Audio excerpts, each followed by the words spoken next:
dia. Boa tarde. Estamos começando mais um Matando Robôs Gigantes, senhoras e senhores. Olha, tá muito fácil essa abertura, Beto. Por quê? Que foi muito comum, muito simples, muito fácil. Not too hard, not too soft. Só tem abertura fácil no MRG? Sabe o que é fácil no O MRG? quê? Você ser membro. Você clica no Olha. botãozinho aí embaixo, aí você se torna um membro. Aí sabe o que acontece quando você se torna um membro? Você tem um grupo de Telegram, você tem Sim. live. Tem live, Sim. sabia que tem live no Matando Robô Gigante? Às vezes tem live aberta, mas fechada tem mais vezes. Tem vídeo Isso. exclusivo, tem umas coisas legais. E a gente cresce esse canal. Dá um joinha também, se inscreve, faz tudo, que aí o canal cresce. Colabora. E é tudo nosso. Não é pra tomar pinga. Eu sou evangélico. De verdade, de Deus. Inclusive, tem um convite aqui pra vocês também. Existe o nosso podcast do Matando Robô Gigante lá no Spotify. E um dos episódios que nós temos lá, que sai toda quarta-feira, é um episódio chamado Mata o Pilota, caso você que está vendo aí não conheça, onde a gente pega algumas notícias e matamos ou pilotamos. E pra você ter um gostinho, hoje a gente vai matar ou pilotar, Didi Braguinha, uma notícia do mundo dos games. Notícia boa, Olha hein? aí. Notícia quente. Não, o lance é o seguinte, Diogo Braga, vamos lá. O diretor do jogo Elder Scrolls Online, que é um belo de um jogo online aí, de um MMORPG, mas ele deu uma entrevista, o Sr. Matt Fior, ele deu uma entrevista falando que, infelizmente, não é possível existir jogos que nem Morrowind nos dias de hoje. E olha a frase dele, Diogo, ele falou assim, se você jogar agora, não há bússola ou mapa, literalmente, as missões são como vá para a terceira árvore à direita e caminhe 50 passos para o oeste. E se você fizesse isso, ninguém jogaria. Bem, poucos jogariam, na verdade. Então agora você tem que dar pistas a eles, porque ninguém quer gastar tanto tempo resolvendo problemas. Eles, os jogadores, meio que querem que a história seja contada, ou interagir com outro jogador, ou interagir com um personagem. E aí, Diogo, você mata ou pilota Olha aí. o que disse Matt Fior? Pois é, basicamente ele tá dizendo que os jogos estão facilitando demais pro jogador, né? Na opinião dele, do Matt Fior, esse tipo de coisa, ele usou, imagino eu, como referência esse argumento, né? Esse ponto, para dizer que os jogos estão muito simplistas, muito fáceis. Não, ele não disse isso, porra. Não? Pô, tá sabendo legal, tá acompanhando bem. Desculpa. Não, ele não disse isso. Ele disse que... basicamente, se você não puser um ponto no mapa, ninguém vai jogar o jogo. Não, olha só. Ele disse que jogos no mundo aberto, tipo Morrowind, eles hoje não se encaixam mais. Foi isso que ele falou. Por causa dessas coisas que ele falou. Que teria Mas aí eu discordo pra caralho, porque eu não acho que foi isso que ele disse. Eu acho que, assim, como jogos como Morrowind e como RPGs de mundo aberto e qualquer outra coisa, existem, são premiados e são grandes jogos por aí. A questão é, o exemplo que ele usou para justificar que um jogo como Morrowind não iria pra frente era um exemplo de uma guide, de uma orientação de mapa ou de uma escolha de orientação de mapa no mundo diferente. Ele escolheu não botar... Estamos falando de Morrowind, que é um jogo antigo, tá? E que foi o que clássico. ele citou, né? Sim. Mas ele tá usando uma referência que, por exemplo, no início do WoW não se tinha também essa definição precisa do pointzinho, do pinzinho tá fazendo no mapa. 20 anos, Diogo. O Morrowind deve estar perto disso, cara. Morrowind não 20 anos não, mas o Morrowind é antigo. Esse é o Mas você lance. entende que isso é uma escolha? O cara, tipo, isso é uma escolha de game design. Isso a gente pode falar até que é uma evolução. Ele tá falando que é uma escolha porque, infelizmente, nas palavras dele, você teria poucos jogadores. Ele nem tá falando que ninguém mas jogaria. isso não define... É isso que eu tô falando. O que eu quero chegar no ponto o Morrowind, ele não é definido por isso. Tipo, desculpa, mas resumir o Morrowind aí... Eu sei que é um exemplo, tá? Eu não quero também ficar gerando aqui, mas resumir o Morrowind a isso e dizer que por causa disso o Morrowind não seria jogado, desculpa, cara. Desculpa. Xoxa, capenga, manca, anêmica, frágil e inconsistente. Não, olha só, ele não falou isso. Ele não negou que o Morrowind é um bom jogo, ele não negou que os jogos hoje são jogos ruins. O que ele falou foi que hoje não existe espaço para jogos assim. Infelizmente, poucas pessoas jogariam. Ele nem disse que não existem jogos assim, entendeu? Ele continua aqui, se você quiser, ó. Morrowind, né? É um dos meus jogos favoritos, mas a forma como ele conta a sua história com o mundo aberto está um pouco ultrapassada pro tipo de jogadores que temos agora, que não são todos hardcore, não são todos incondicionais de PC ou de consoles de primeira geração. Agora que existem tantas outras opções para os jogadores, você tem que ter certeza de que é envolvente, divertido. Andar por um campo tentando medir 50 passos de uma árvore não faz mais parte disso. Mas olha só, ele mesmo usa um argumento contra ele mesmo. Ele falou, nós temos que garantir que é divertido e envolvente. Ou seja, ele diz que isso que ele propôs como símbolo de Morrowind não é envolvente e divertido. Me vejo obrigado a concordar com palestrinha. Não, tudo bem, Diogo, mas o ponto é... Não, tudo bem não, caralho. Ele acabou de dizer que o Morrowind não era divertido e envolvente. Você Não, entende? cara, ele falou que mudou o conceito. Ele falou, eu gosto disso. Mas, cara, deixa eu puxar um ponto aqui, além disso. Vamos pegar o Zelda, Breath of the Wild, tá? Não vou nem Excelente pegar o exemplo, TikTok. excelente exemplo. A gente tá pegando um jogo recente, sucessaço, que é um jogo, ele até trouxe de volta, na minha visão, uma coisa que era uma coisa dessa que tava perdida, onde você abre um mundo e fala, vai.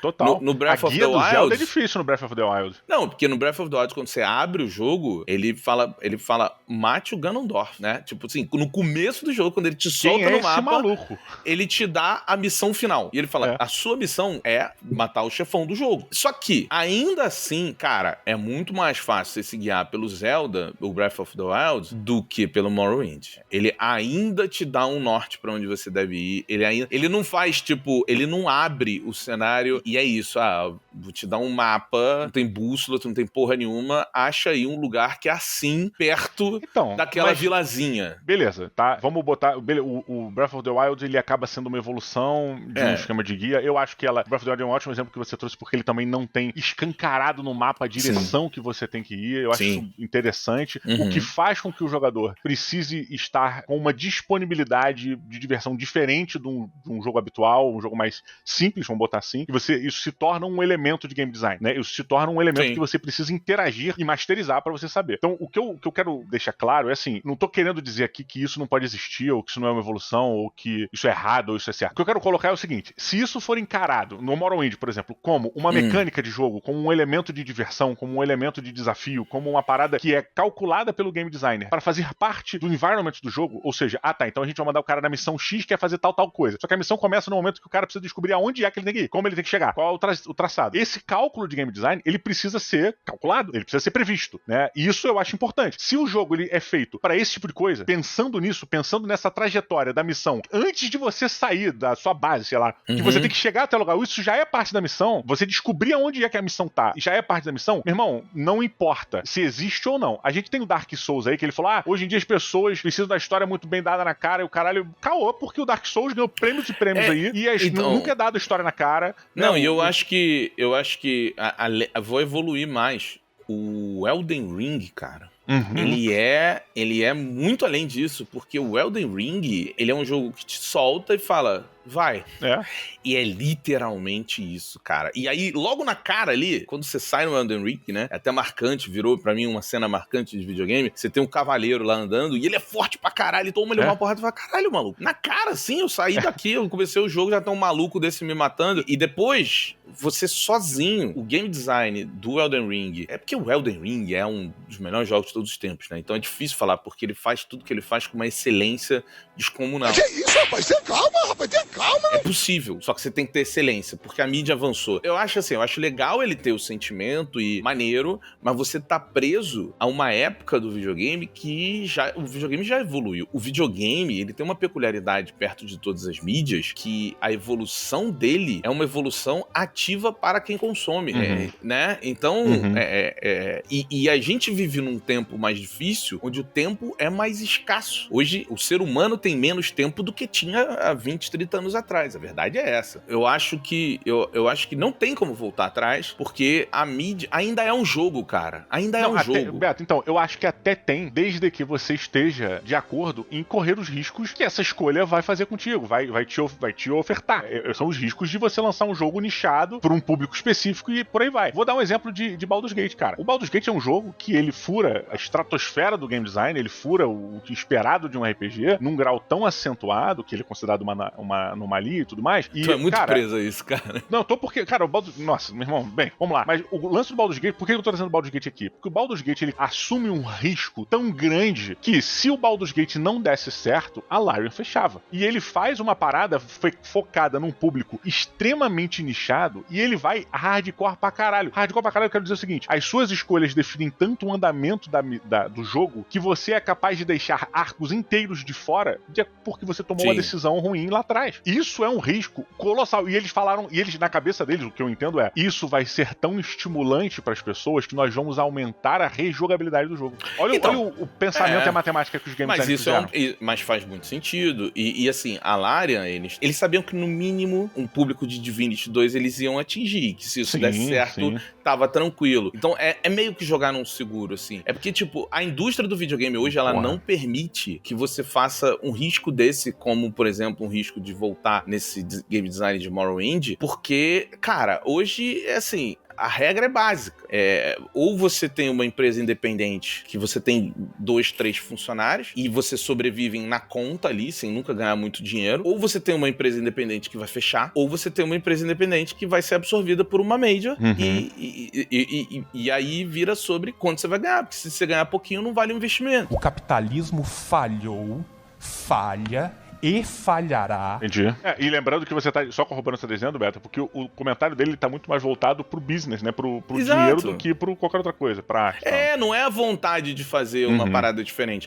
Tanto que, na maioria, não todos os casos, mas na maioria dos casos, o disruptivo na indústria dos games vem do independente, e aí depois esse disruptivo ele é absorvido pelas grandes e se torna uma coisa feita em vários jogos. Porque o independente, ele tem muito mais poder de errar, e por isso ele tenta... Sim. Do que um jogo que tem que dar certo. Mas você sabe? não acha também que isso é uma parada que ele tá cuspindo no próprio prato? E eu tô só provocando, óbvio, não tô definindo, mas parte do seguinte pressuposto, né? A gente tem agora um mercado em expansão, que é o mercado de games, a gente tem cada vez mais novos jogadores entrando, um público mais novo chegando pra jogar, um público mais variado. Variado, quero dizer, tipo, agora a gente tem mães e pais que jogam, avós e avós que jogam, né? Pessoas que jogam no celular, que jogam em outras áreas e podem ser convertidos para um console, podem ser convertidos para uma série de outros locais. Cada vez mais a gente tem o jogo de videogame disponível com mais facilidade para os jogadores. Então hoje você não precisa necessariamente de um console para jogar. Você pode ter uma conta aí da sua game nuvem whatever, e aí você tem o seu controle e vai jogar na sua TV. Você pode jogar através do seu celular na game whatever. Você pode, sabe, tem um zilhão de maneiras de você ter acesso a um determinado jogo. Então, quando ele joga uma parada dessa, eu acho que é justo o que ele fala, mas ao mesmo tempo ele tá preocupado em manter a categoria AAA do jogo dele tendo aquele faturamento X que ele queria pra poder manter, saca? Ele tá definindo que dentro dessa estrutura de pensamento de business dele, ele não consegue. Eu não consigo mais fazer isso. Mas como você citou o exemplo de jogos independentes ou jogos menores, porra, vou dar o exemplo do Stormworks, cara. Stormworks é um jogo de resgate e salvamento, o básico, tá? É um jogo de resgate e salvamento, onde você precisa construir o seu veículo. Tipo, você não tem nada. Você constrói o que você quiser pra salvar uma pessoa no mar. E aí você não sabe nem onde a pessoa tá. O cara falou, foi visto a norte de não sei aonde tal parada. Um afogamento.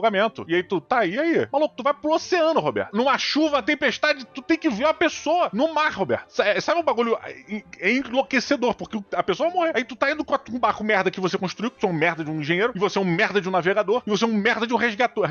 E aí você vai com todas as suas qualidades merdas pra tentar achar uma pessoa que tá dependendo da sua qualidade merda pra ser salva. Olha o desespero. E não tem uma informação. E o jogo é do caralho. Eu acho bom você dar uma segurada na sua emoção aí. Então, é do caralho, mas assim, eu e sei lá quantas pessoas que estão ouvindo isso, nunca ouvimos falar desse jogo. E eu acho que assim, o que o Matt Fior tá falando aqui, o infelizmente dele é que ele tá nesse lado que tem que gerar dinheiro. Ele não tem esse poder de fazer um jogo desse e ser disruptivo e ver qual é. Então, eu concordo com ele que não dá mais pra fazer isso hoje.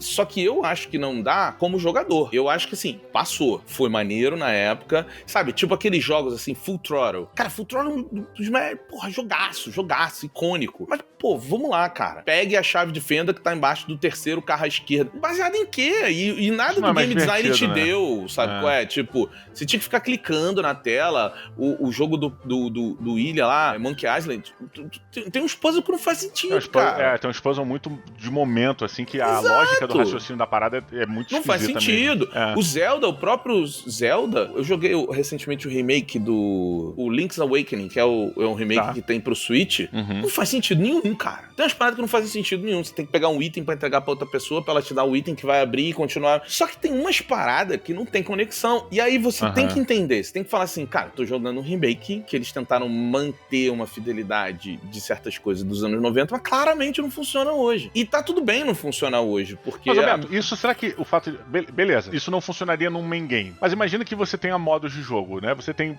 Fallout modos de jogo. Vários jogos você tem modos de jogo. E um desses modos, você tem o modo normal, o modo padrão, sei lá. Nesse modo padrão é o que eles preparam pro mercado. É o modo retail. Tá lá, você é um jogador casual, padrão, então joga essa porra aqui desse jeito. Auxílio de não sei o que, auxílio de mapa, suporte de não sei o que, Brana. Agora, você quer a experiência pica que a gente queria, tem aqui o modo sobrevivência. Tem jogos que fazem isso hoje. Então, mas ou seja, ele tá reclamando sem... Dá pra fazer. Você pode colocar isso no jogo, dentro do jogo, sacolé? Eu entendo que você precisa adaptar um pouco o pensamento do game design quando você tá esses dois modos de jogo, porque a estrutura muda, mas ao mesmo tempo não é como se não pudesse. Você pode botar as duas coisas em um e deixar na escolha do jogador. Mas, por exemplo, a ousadia, e eu vou chamar de ousadia, que os Souls fizeram, não é todo mundo que tem e pode. Recentemente, o diretor do estúdio do Stellar Blade, ele falou isso. Ele não tinha o privilégio, essa foi a palavra que ele usou, inclusive, que a From Software tinha de fazer os jogos serem muito difíceis, porque ele, por ser um estúdio menor, ele tem uma necessidade muito mais rápida de dar resultado. Eu acho que é muito válida essa frase, mas também acho que essa frase, ela soa um pouco não corajosa. Não vou nem chamar de covarde, vou chamar de não corajosa. Porque quando a From Software trouxe o Demon Souls, o primeirão lá, ele era muito esquisito. Eu me lembro de pegar o Demon Souls, eu peguei logo no lançamento, e não dava pra entender muito o que a gente tava jogando, porque aquelas regras formatadas daquele jeito, elas não tinham no videogame. O jogo flopou. O jogo, ele dá certo depois num resgate. Então, assim, mas ele teve a coragem de fazer algo que ele acreditava muito e tá aí, meu irmão. Nos últimos 15 anos, nada influenciou mais a indústria dos games. Então... É muito chato! E tem que morrer! Não desmerecendo, eu acho, inclusive, deixar válido que não é uma parada de coragem, né? Ele não tá sendo covarde por fazer isso, não é isso. Ele tem que levar em consideração, enquanto CEO, dono de estúdio, caralho, as escolhas que ele toma pra empresa. Afinal de contas, não é só a empresa dele. Ele tem funcionários ali dentro. Eles têm pessoas que a subsistência das famílias e delas estão dependendo do trabalho, de certa forma. Então, é um job, é um trabalho. Só que é um trabalho que lida com arte. Então, minha opinião, entendo que o videogame, ele tenha que estar sempre não, mas eventualmente ele precisa forçar a fronteira. Ele precisa tentar empurrar essa fronteira artística. Ou desenvolver uma parada nova, ou ver se um conceito funciona, ou ver se tal parada vai... A gente vê, como a gente já falou várias vezes, todo mundo fala isso, a gente vê os independentes fazendo isso muito mais do que os AAAs, né? Por motivos óbvios. Não, mas... e os AAAs, isso acontece da mão desses caras diferenciados. Quem empurra é o Miyazaki, da From, o Kojima, o Ken Levine, de Bioshock. Esses caras são esses gênios da indústria do videogame que eles vêm com propostas novas. Mas é uma naturalidade deles. Você vê, o Ken Levine, ele faz Bioshock 1, quando a Take-Two obriga ele a fazer Bioshock 2, ele dá um piti. Por quê? Porque eles só queriam uma continuação daquilo. E ele falou assim, cara, não faz mais sentido eu continuar em Rapture. E o Bioshock 2 é sem ele exatamente porque ele, como um artista, ele falou, cara, eu não quero isso. Isso é mais do mesmo, eu vou continuar só por um motivo. E aí ele foi fazer lá as coisas do XCOM pra depois voltar e... agora eu tenho uma ideia. Vou sair do fundo do mar e vou para o céu. E ele conta uma outra história diferente e a história evolui aquele lore metafísico, multiversal, porque eu já tava falando de multiverso lá atrás, né? Pô, é complicado isso aí, hein? Então, assim, ele faz isso, o Kojima faz isso, o Miyazaki faz isso, o Miyamoto faz isso. São poucos caras dentro da indústria que realmente fazem isso no AAA. E nos independentes são vários. Os independentes... É verdade. Aí eu perdi no argumento. Então é isso, Didi Braguinha. Se você que está acompanhando esse vídeo, você gostou, você não ouve a gente no podcast, dá uma corridinha lá, porque toda quarta-feira a gente pega algumas notícias e temos uns debates, tipo esse aqui. Fica o convite. É verdade. E deixa a tua opinião nos comentários também, que é muito importante pra gente. Exato. O programa acabou. Boa noite. Boa noite, pessoal.